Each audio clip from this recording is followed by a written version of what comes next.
Hello friends, स्वागत है आपका हमारे यूट्यूब चैनल डिजिटेक सेल्स में। फ्रेंड, आप यहाँ पे जो सर्विसेज की लिस्ट देख रहे हैं, ठीक ना, इस लिस्ट के सामने यहाँ पे इनके जो चार्जेज लिखे हैं, यानी कि ये अगर काम हम करते हैं तो यहाँ बगल में जो पैसा लिखा हुआ है ये हमें कस्टमर से लेना होता है। और ये वीडियो जो है स्पेसिफिक CSC वैली भाइयों के लिए है।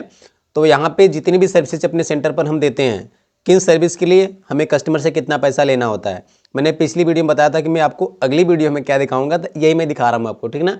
तो आप वीडियो को लास्ट तक देखते रहें। देखिए, हमने यहाँ पे PDF को ओपन कर लिया है और सबसे पहले हमारी जो सर्विसेज हैं, और आपको लगता होगा कि एक ही PDF को बंदा बार बार घुमा रहा है, लेकिन एक ही PDF में हमको अलग अलग तरीके से दिखा रहे हैं, ठीक ना। पहले तो हम बताया कि CC सेंटर पर कौन से काम होते हैं, तो यही सब काम होते हैं। अब ये सब काम होते हैं तो इन सब कामों की जो लीगल फीस होती है, जो हमें अपने अकाउंट से डेबिट करानी होती है, मैंने उस पर वीडियोज़ बनाई। अब इन सब कामों के लिए हमें कस्टमर से कितना पैसा लेना होता है, तो सर्विसेज तो यही हैं, बाकी चार्जेज उनका अलग अलग है, टॉपिक अलग है, तो आप उसको ध्यान से देखिए। यहाँ पे देखिए, सबसे पहले हमारा आधार कार्ड अपडेट का काम आता है, जिसमें फादर नेम, हस्बैंड नेम और एड्रेस अपडेट की बात आती है। तो वहाँ पे हमें कस्टमर से जो है 150 से 200 रुपये लेने हैं। ये नॉर्मली कोई भी देगा, आपका आधार सेंटर है नहीं, आप उनका करेंगे, ये विदाउट डॉक्यूमेंट है, बस आप उनका आधार अपडेट करेंगे तब, और उसके साथ जो डॉक्यूमेंट आप अपलोड करते हैं, ठीक, तो उस डॉक्यूमेंट को आप अलग से अगर बनाएंगे तो आप उसका अलग से चार्ज लेंगे, या फिर कस्टमर बनवा के लाता है तो आप उसको लगा देंगे। अब जैसे आधार कार्ड अपडेट करने के लिए आपको डोमिसाइल सर्टिफिकेट या फिर वोटर कार्ड, इस तरह से जो भी डॉक्यूमेंट होती हैं आपको चाहिए होती हैं, तो अगर आप उनको बनाते हैं तो उसका अलग से आप चार्ज लीजिए। और अगर कस्टमर के पास ऑलरेडी हैं तो आप जो है सिर्फ यहाँ पे 150 से 200 रुपये लीजिए। और मैं यूपी से बिलोंग करता हूँ, तो मैं यूपी का बता रहा हूँ, अपने नियर बाई जितने भी प्लेसेस हैं, डिस्ट्रिक्ट्स हैं, वहाँ पे पता करके। तो आपके यहाँ कम या ज़्यादा कुछ हो सकता है, बट मैंने यहाँ पे एक अप्रॉक्सीमेट 150 to 100 बताया यहाँ पे। और इसी तरह से पैन कार्ड नया बनाना हो गया या फिर पैन कार्ड संशोधन करना हो गया, तो यहाँ पे देखिए 200 इसका चार्जेज है, और 200 में लेता हूँ, और सभी लोग 200 लेते हैं। हो सकता है आपकी इधर 150 ही लें या फिर 180 लें, तो आप अपने एरिया का जो है वहाँ पे मार्केट रेट पता कर लेना, इसके बाद ही हमारे वीडियो के ऊपर आप जाना। ये नहीं कि भैया वहाँ पे कम चल रहा है आप ज़्यादा ले रहे हैं, या फिर वहाँ पे ज़्यादा चल रहा है आप कम ले लें, तो ऐसा आपको नहीं करना है। बट हम आपको एक आइडिया दे रहे हैं। इसी तरह से वोटर कार्ड संशोधन या वोटर कार्ड नए की बात आती है, तो यहाँ पर आपको 100 लेनी है। अगर नया वोटर कार्ड बनाना तब भी 100 रुपये लेना है, अगर वोटर कार्ड में कोई संशोधन करना तब भी आपको 100 रुपीज़ लेनी है। और यहाँ पे बात आती है ड्राइविंग लाइसेंस की, तो ड्राइविंग लाइसेंस जो है आप अगर ऑनलाइन करते हैं तो ऑनलाइन का जो है, या फिर रिन्यूअल करते हैं तो वहाँ पे आपको सिर्फ ऑनलाइन चार्ज लेना होता है। 150 से 200 रुपये सिर्फ ऑनलाइन का आप ले सकते हैं, क्योंकि ड्राइविंग लाइसेंस का फॉर्म काफ़ी लंबा होता है। और अगर आपको पता नहीं है कि ड्राइविंग लाइसेंस कैसे अप्लाई करते हैं, तो आप हमारी वीडियोज़ देख सकते हैं, या फिर हमसे कॉन्टैक्ट कर सकते हैं, आपको सब कुछ बता देंगे ईजिली। और यहाँ पे देखिए, कोई भी ऑनलाइन फॉर्म होता है, जैसे कि कोई वैकेंसीज निकलती हैं, तो उनका जब आप फॉर्म फिल करते हैं तो आप मिनिमम 100 रुपीज़ लें उनसे। पहले वहाँ पे 50 रुपये लेते थे लोग, बट अभी जो है 100 रुपये आप उनसे लीजिए, ठीक। क्योंकि डॉक्यूमेंट में, क्योंकि आपको वैकेंसीज के फॉर्म भरने में रजिस्ट्रेशन करना होता है, फिर फॉर्म फिल करना होता है, डॉक्यूमेंट स्कैन करना होता है, डॉक्यूमेंट अपलोड करना होता है, फोटो और सिग्नेचर को रिसाइज करना होता है, तो वहाँ पर आपको परफेक्टली सब कुछ बनाना होता है, तो 100 रुपीज़ सही है। और यहाँ पे आधार कार्ड अगर आप किसी का डाउनलोड करते हैं, सिर्फ डाउनलोड करके उसको भेजना होता है, तो आप यहाँ पे 20 रुपये उनसे ले सकते हैं।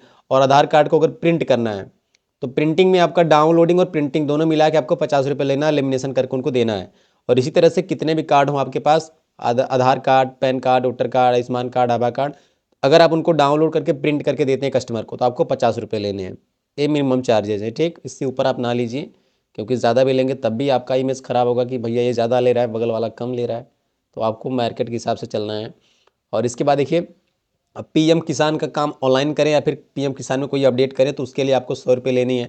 यानी कि ऑनलाइन का जो भी काम होता है आप उसके लिए 100 रुपये फिक्स पकड़िए, और जिस काम में ज़्यादा समय लगता है, फिर ज़्यादा स्टेप्स हमें फिल करने होते हैं, तो उसमें आप थोड़ा बढ़ा सकते हैं, बस यही है। और पेंशन का भी देखिए 100 रुपये, पेंशन अपडेट का 100 रुपये, कोई भी सरकारी फॉर्म या प्रोजेक्ट अगर निकलता है तो मिनिमम 100 रुपये आपको लेना है। जैसे फार्मर रजिस्ट्री बन रही थी, और इसके बाद पहले ई श्रम कार्ड आया था, तो इस तरह से आप ये सब जो काम करते हैं, जो नया प्रोजेक्ट निकलता है, आपको मालूम नहीं होता कि इसके लिए हमें कितना पैसा लेना चाहिए।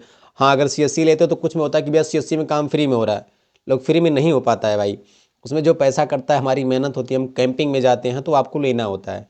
कम ज़्यादा आप अपने हिसाब से ले सकते हैं किसी कस्टमर से डील करके।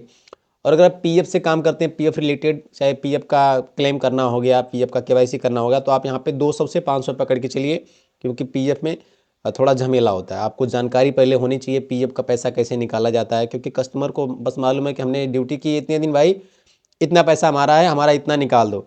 लेकिन आपको पता होना चाहिए कि उसमें से कितना पैसा निकलेगा, कितना नहीं निकलेगा, क्या करना होगा, कैसे करना होगा। तो पीएफ का काम अगर आप सीखना चाहते हो तो मैं पीएफ पर पूरी एक प्लेलिस्ट लाऊंगा, ठीक ना, स्टेप बाय स्टेप शुरू से लेके पीएफ से रिलेटेड हर सर्विसेज के बारे में आपको हम उसमें दिखाएंगे। तो पीएफ का काम करते हैं तो आप 200 से 500 लीजिए, बट आपकी मर्जी, आप जितना ले सकें, लेकिन ज़्यादा नहीं लेना है, कम ले सकते हैं। ये नहीं कि मतलब आपकी मर्जी तो आप बढ़ा दो 1000 रुपये भी, अगर आपका 20,000 निकालेंगे तो आपको 1000 देना होगा, ऐसा नहीं करना।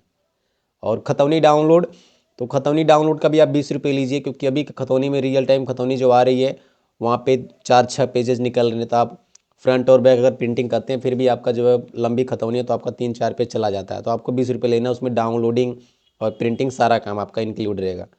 खतौनी अगर आपको चेक करनी किसी की, बस कोई बोलेगा भैया हमारा चेक कर दो, हमारा नाम इसमें आया है कि नहीं आया, तो उसके लिए आप 10 रुपये ले सकते हो उससे। और इसी तरह से आय जाति निवास अगर आप अप्लाई करते हैं तीनों का, तो तीनों के लिए आपको 200 रुपये लेने हैं। कुछ लोग कम लेते होंगे। और यहाँ पे आय जाति निवास अगर आप कोई सिंगल बनाते हैं तब आपको 70 या 80 रुपये लेने हैं। और आभा कार्ड ऑनलाइन करते हैं 100 रुपये ले सकते हैं। आभा कार्ड अगर डाउनलोड करना हो गया तो आप यहाँ पे 20 रुपये ले सकते हैं। आयुष्मान कार्ड ऑनलाइन करना होगा तो आप उसके लिए 100 रुपये लें, और आयुष्मान कार्ड को अगर चेक करना होगा तो आप उसके लिए 20 रुपये ले सकते हैं। और राशन कार्ड ऑनलाइन का आप 100 रुपये लें, राशन कार्ड संशोधन का 100 रुपये लें, छात्रवृत्ति आवेदन का 100 रुपये लें, और यहाँ पे छात्रवृत्ति रिन्यूअल होती है उसका 80 रुपये ले सकते हैं। बिजली बिल चेक का, अरे मैंने बिजली बिल चेक का यहाँ पे 150 से 200 लगा दिया, बट इतना नहीं है। बिजली बिल चेक का आप 10 या 15 रुपये ले सकते हैं ज़्यादा से ज़्यादा। यहाँ पे हमें लगता है कि पेस्ट हो गया है ऑटोमेटिक, तो यहाँ पे मैंने 150 से 200 लगाया है, तो ये आपको नहीं करनी है, मैं इसको यहाँ पे हटा दूंगा, ठीक ना। तो ये सब काम है फ्रेंड, और इन सब कामों के लिए आपको इतनी इतनी चार्जेस लेने होते हैं। सिर्फ इतना ही काम नहीं है, यहाँ तो मैं जब बैठने जाता हूँ सोचने तो मुझे याद ही नहीं रहता है, जब काम करता हूँ तो हाँ लगता है कि भाई ये सब भी काम अपने सेंटर पर हम करते हैं।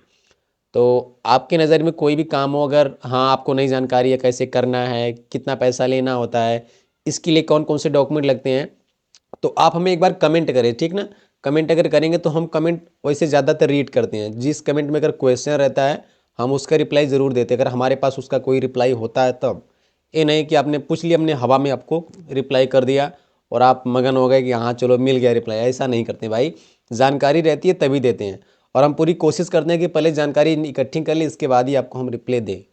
तो आपको अगर सीएससी से रिलेटेड कोई क्वेश्चन, कोई कन्फ्यूज़न है तो आप मुझे पूछ सकते हैं। बाकी ये सब सर्विसेज हैं जो हमें अपने सेंटर पर देनी होती हैं, और कितना पैसा आपको कस्टमर से लेना है, कितना आपके बैंक अकाउंट से डेबिट होता है, इन सभी टॉपिक पर हमने वीडियोस बनाई हैं।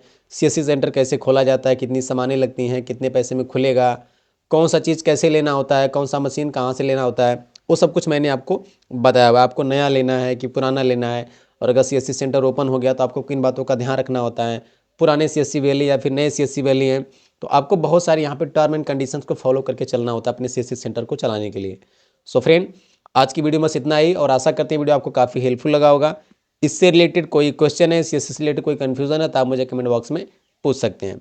सो मिलते हैं किसी नेक्स्ट वीडियो में, तब तक के लिए जय हिंद।